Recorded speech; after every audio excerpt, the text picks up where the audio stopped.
She tried to climb into her sister's casket. Someone had to pull her back. That was 1964. She was 16. She's 78 now. For 61 years, she made the same phone call every single year to a police department that always gave the same answer. Nothing new. The man who did it was never far away. 5 miles to be exact. He had a truck, a wife, grandchildren. He died in 2004 and was buried near the hill where he left her. Then a lab found something the size of a speck of dust, frozen since 1964. And an ice storm in Memphis nearly destroyed it forever. This is how they finally said his name. This is a historic day for the Elmira Police Department, justice after almost 62 years. On Sunday, March 15th, 1964, at approximately 10:50 p.m., 12-year-old Mary Theresa Simpson was reported missing by her father. A case over 60 years old has finally come to a close. The person who murdered Mary Theresa Simpson in 1964 has been identified in a new... This wooded area just off Combs Hill Road is where 60 years ago, the body of 12-year-old Mary Theresa Simpson was found covered in rocks and debris. March 19th, 1964 was a cold and dark day here in Elmira.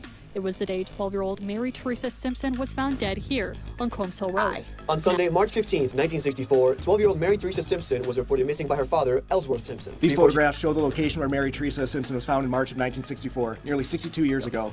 In 2019, then Police Chief Joseph Kane said DNA testing alone may not be enough to identify the killer. Through investigative genetic genealogy, that individual was identified as Alfred Murray Jr. More than 60 years after the crime, this case is now closed.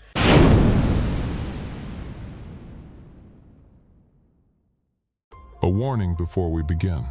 This story involves the murder of a child and contains details some viewers may find disturbing. On a Sunday evening in March 1964, 12-year-old Mary Theresa Simpson walked home through the streets of Elmira, New York. She was last seen at 7:15. By 10:30 that night, her father had called the police. 4 days later, a man hiking with his sons found her body on a wooded hillside, hidden beneath branches, dirt, and 4 heavy stones. Police questioned over 300 people in the months that followed. The man responsible was never one of them. He lived another 40 years in the same city. He raised a family. He died, and nobody ever knocked on his door. What finally found him wasn't a witness or a confession. It was 0.4 nanograms of DNA, sitting in a freezer for 60 years, waiting for science to catch up. Welcome to Myth Vault. If cold cases like this one keep you up at night, hit subscribe, drop a comment, and tell us where in the world you're watching from, and let's go back to where it began.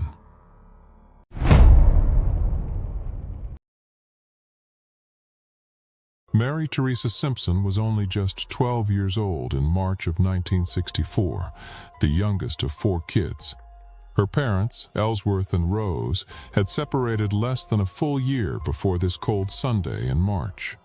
Mary had been living with her father ever since the separation, sharing a small apartment somewhere in Elmira. 2 weeks before her death, father and daughter had moved back to the streets where she grew up. They moved back to the same city where her mother Rose and older sister Linda still lived together. Linda was 16 that year, and the 2 sisters hadn't shared a home together in several long months. After the move, the 2 girls were finally just 5 miles apart again, for the very first time. March in upstate New York is cold and gray, with the daylight running out fast by late afternoon. Snow hadn't fully melted that week, and patches of ice still clung to the shaded ground in Elmira. On Sunday, March 15th, Mary left her father's small apartment around 3 o'clock in the afternoon that day. She told him she was heading out to visit her cousin, just a normal plan for a normal Sunday. Instead, she stopped at her mother's house first, completely unannounced, and Rose was glad to see her there. Mary stayed about an hour with her mother, then left to visit her cousin just as she'd planned. By every account, it was an ordinary Sunday afternoon in Elmira. Nothing out of the usual routine at all. Nothing about that particular Sunday suggested to anyone that it would be Mary Theresa Simpson's very last day. As documented by DNA Solves, Mary left her cousin's house around 6:30 that evening, and at roughly 7 o'clock, a friend saw her near the corner of East Market and Harriet Streets in Elmira. Mary told that friend that she was heading home, then kept walking into the darkening evening streets alone. That was the last confirmed sighting of Mary Theresa Simpson, alive, walking alone through Elmira that cold night. By 6:30 that March evening, Elmira's sky was already dark, and most families were already settled inside. Curtains were drawn against the cold air. The sidewalks on the east side were nearly empty that evening. A 12-year-old girl was walking home alone through the last thin minutes of that cold Sunday's fading daylight. She never made it back to her father's apartment that night, and the hours kept slowly passing by. When it got late and Mary still hadn't come home, Ellsworth started calling everyone he could possibly think of. He called Rose. He called relatives. Nobody had seen Mary since she left her mother's house that afternoon.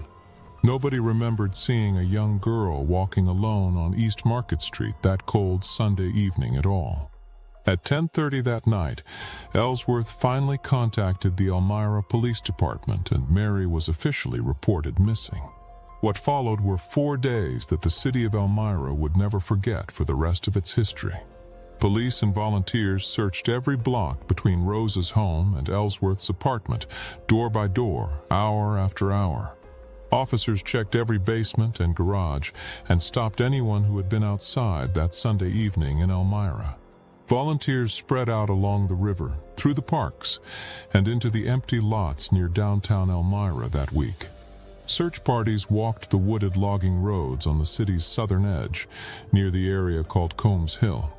That terrain was steep and heavily forested, still patched with ice left over from the harsh winter storms. Linda waited. Ellsworth waited. Rose waited too, and Rose was pregnant with another child that very same spring. She was carrying new life into the world while the city searched for the daughter she had suddenly lost. For 4 days there was nothing, no sightings, no leads, and no sign of Mary Theresa Simpson anywhere at all. Then, on the morning of the 4th day, everything in Elmira changed within just a matter of hours. A man was out hiking with his 2 young sons near Combs Hill Road that cold March morning. The wooded area was part of Southport, a place locals had quietly used for decades without any incident. Children played there in the summer, and teenagers often used the back roads as a quiet shortcut home. That morning, the man and his sons found something in the woods that stopped them completely cold instantly. Beneath branches, dirt, leaves, and 4 heavy stones lay something partially visible above the cold, dark forest floor. The largest of those 4 stones weighed more than 100 pounds, pressed down deliberately right on top. Only part of a small hand and a single sneaker could be seen above the disturbed ground there.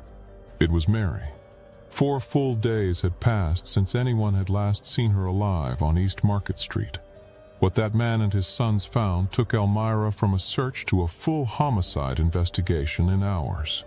But the full picture of what happened to Mary Theresa Simpson was only just beginning to take shape now. What the medical examiner found next would shape the direction of this entire case for the next 61 years. And what detectives quietly collected at that scene would sit frozen for decades, waiting for science to finally arrive.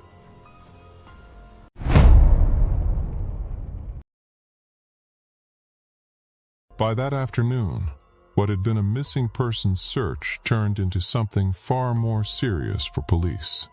The Chemung County medical examiner soon arrived at the scene to begin examining what investigators had just uncovered. The autopsy quickly confirmed what officers had feared from the moment they first saw the stones placed over the body. Mary Theresa Simpson had died from asphyxiation by strangulation, and there was also clear evidence of sexual assault.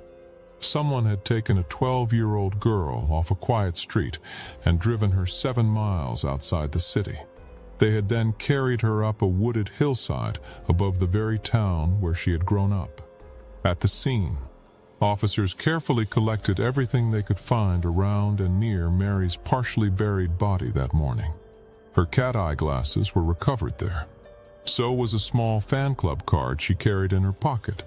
Several buttons from her blouse were also found nearby, scattered close to where her body had been concealed.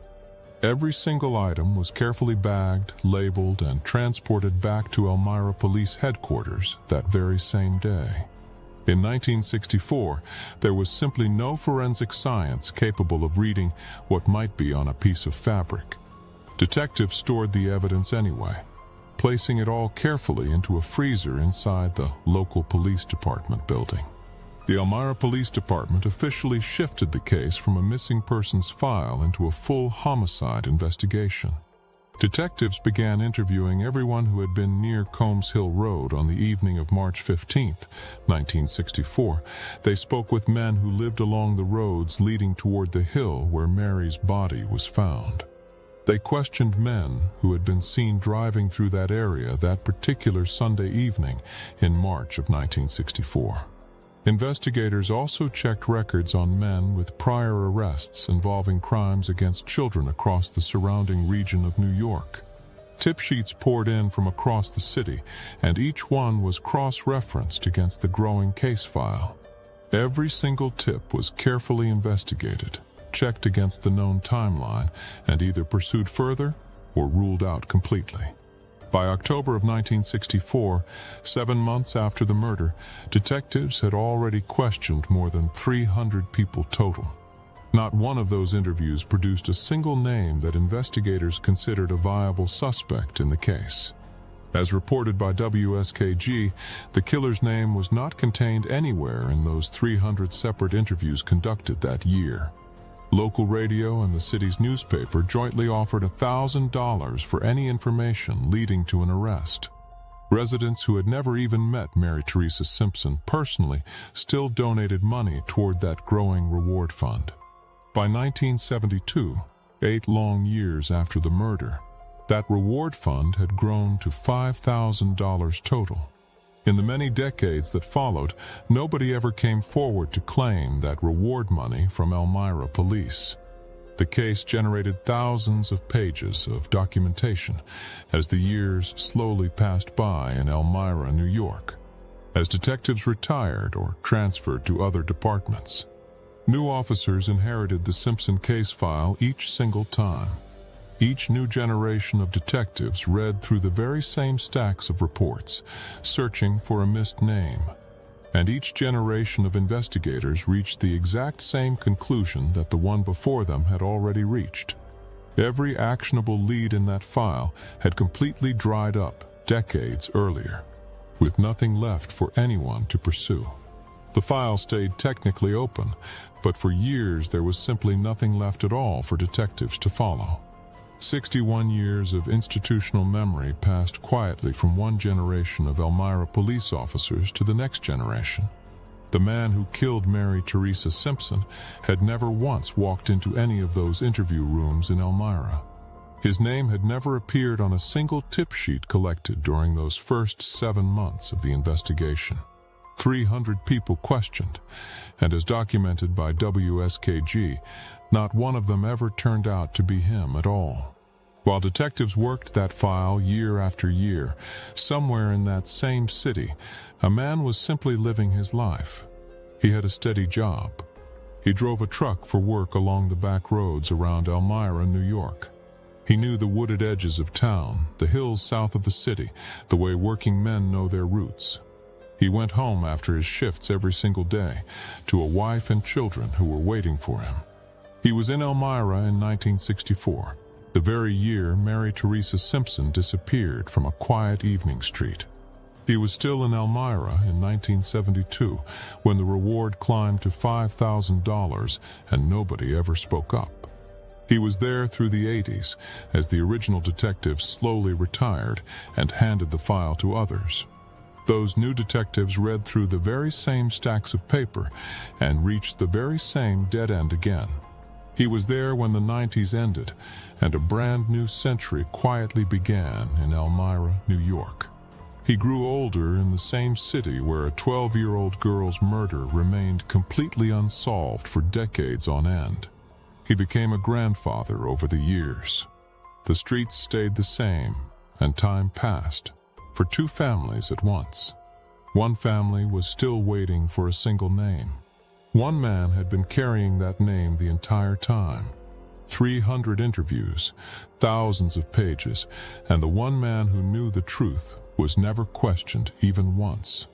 So what happens when the evidence that could finally name him has been sitting in a freezer for decades?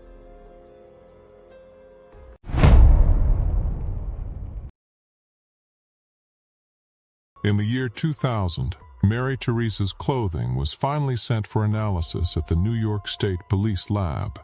Those items had been sitting in a freezer at Elmira Police Headquarters since the spring of 1964 itself.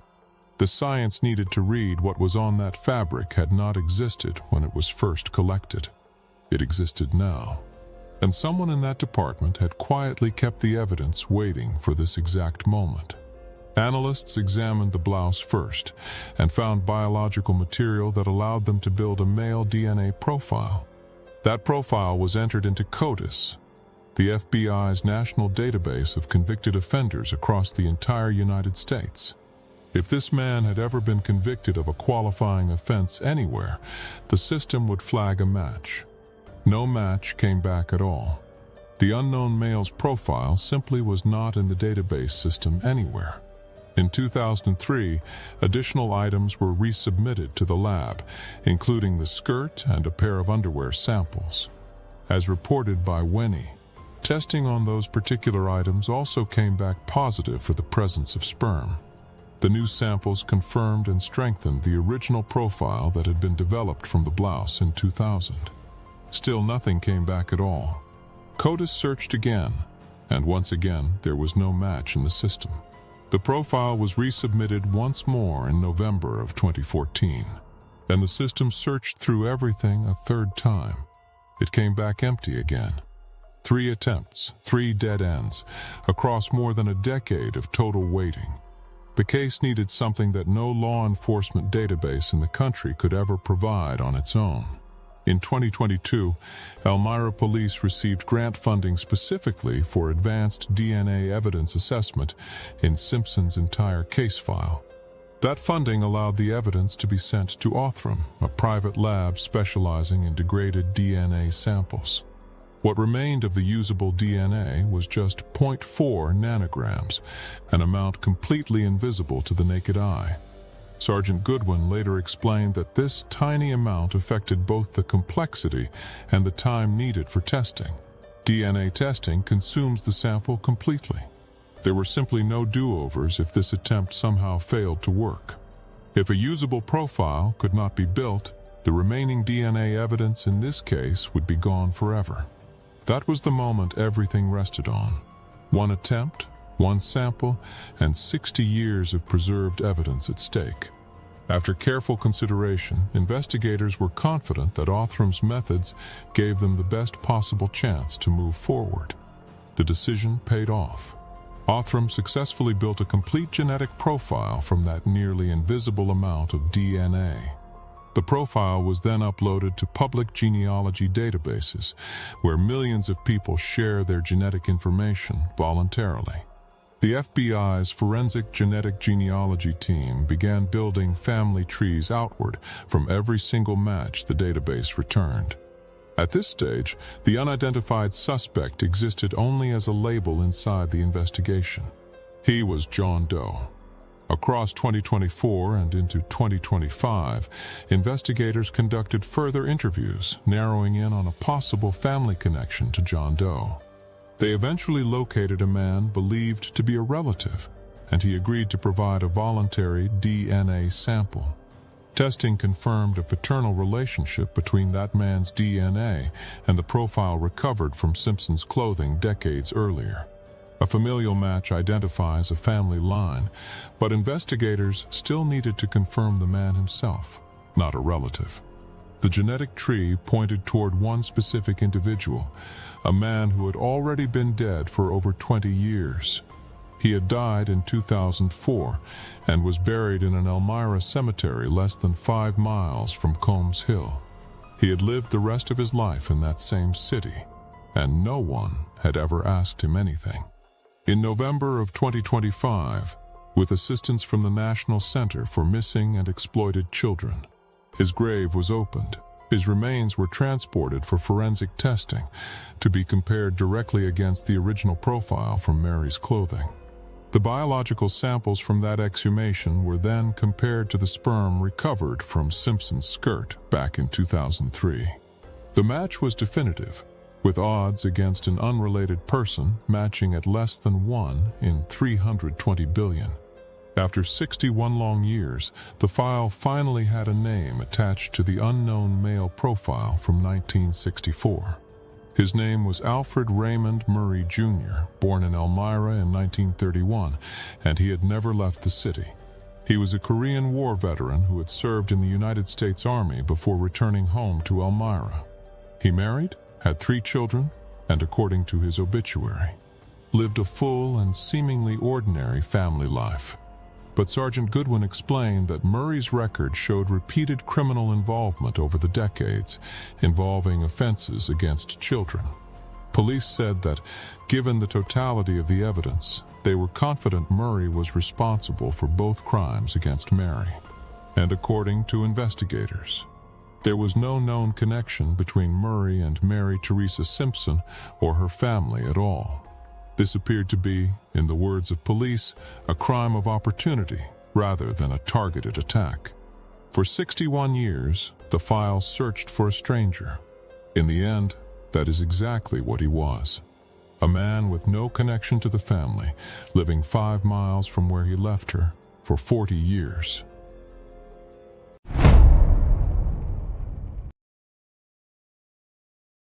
On February 10, 2026, the Chemung County District Attorney's Office in Elmira held a press conference for the case.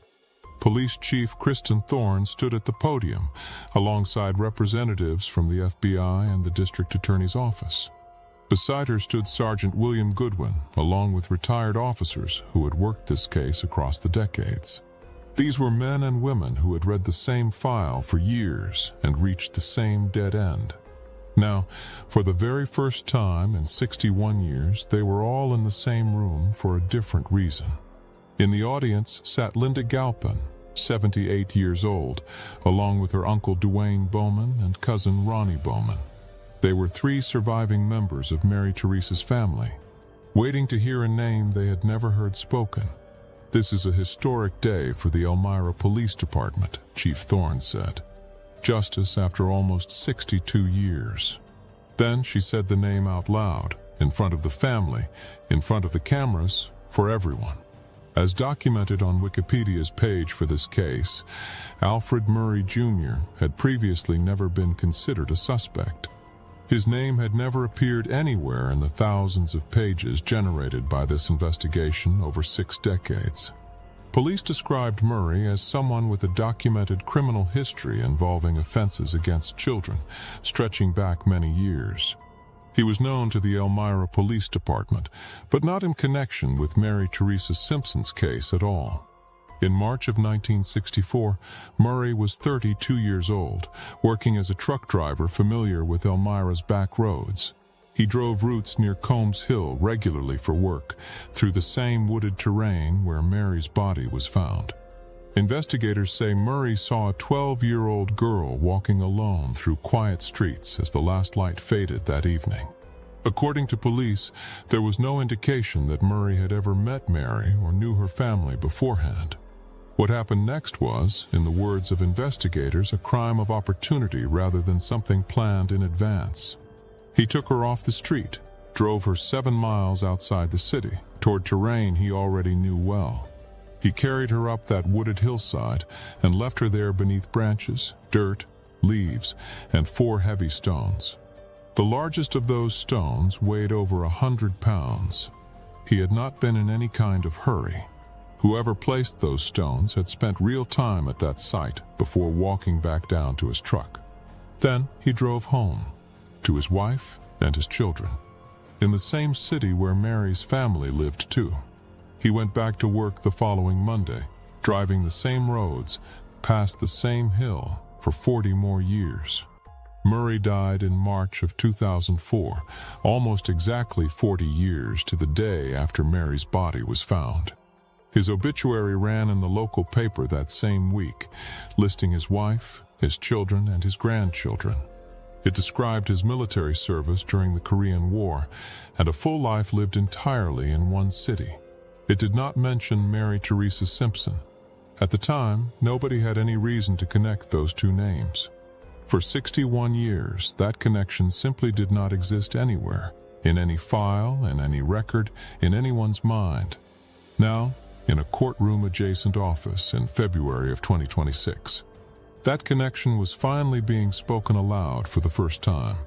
District Attorney Weedon Wetmore stood and addressed the room directly, acknowledging just how long this case had taken. The wheels of justice moved slowly, Wetmore said, but they had never completely stopped moving forward at all. Sergeant Goodwin spoke next, describing the decades of preserved evidence that had finally made this moment possible at all. The family finally got an answer, Goodwin said. The case was never forgotten, not for a single year. Forensic scientists confirmed this was the oldest cold case ever solved using forensic genetic genealogy methods at that time. It was also the 18th case in the state of New York, solved through Otham's specific forensic process. One name at a time, one family at a time. Reaching back through decades of files everyone had stopped believing. For the people in that room who had worked this case across generations, this was the ending none expected. For Linda Galpin, sitting in the audience, this was the moment she had been waiting for since she was 16. What happens to a family that waits 61 years for a single sentence, spoken out loud in a room?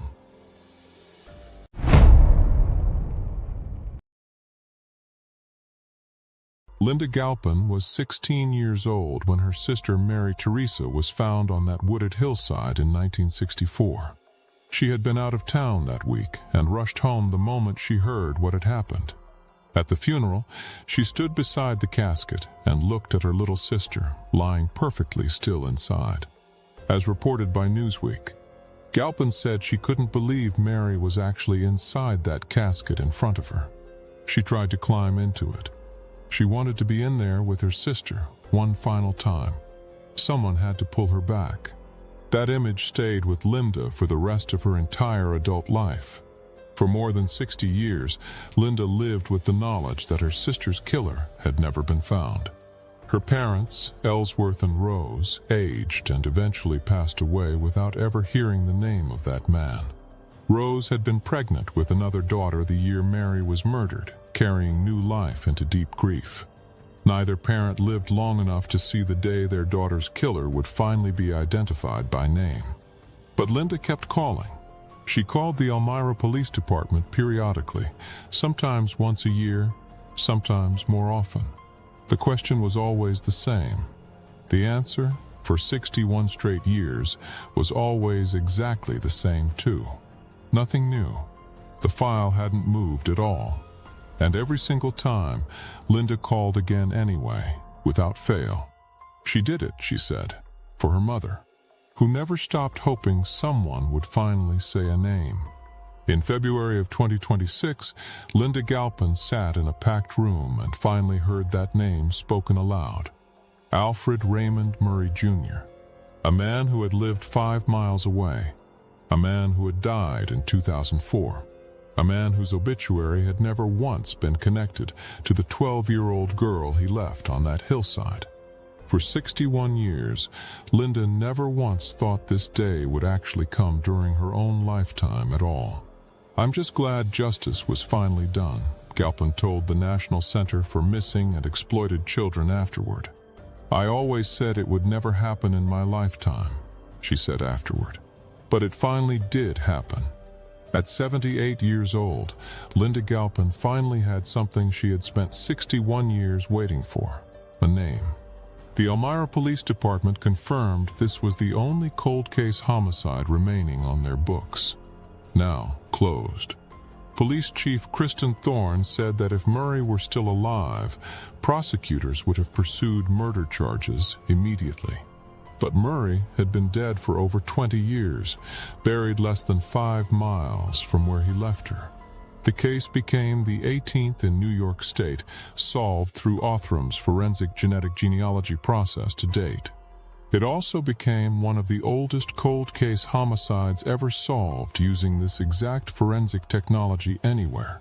61 years, 300 interviews, 1 freezer, 1 sample of DNA smaller than a single grain of dust, and 1 woman who never stopped calling year after year until somebody finally had something new to tell her. Mary Theresa Simpson was 12 years old. She wore cat-eye glasses and carried a small fan club card. She walked home on an ordinary Sunday evening in March and never made it through her father's door. For 61 years, the man responsible had lived, worked, and grown old in that very same city, unnoticed. Now, finally, everyone knows his name. And Mary Theresa Simpson's family finally has the answer they waited for.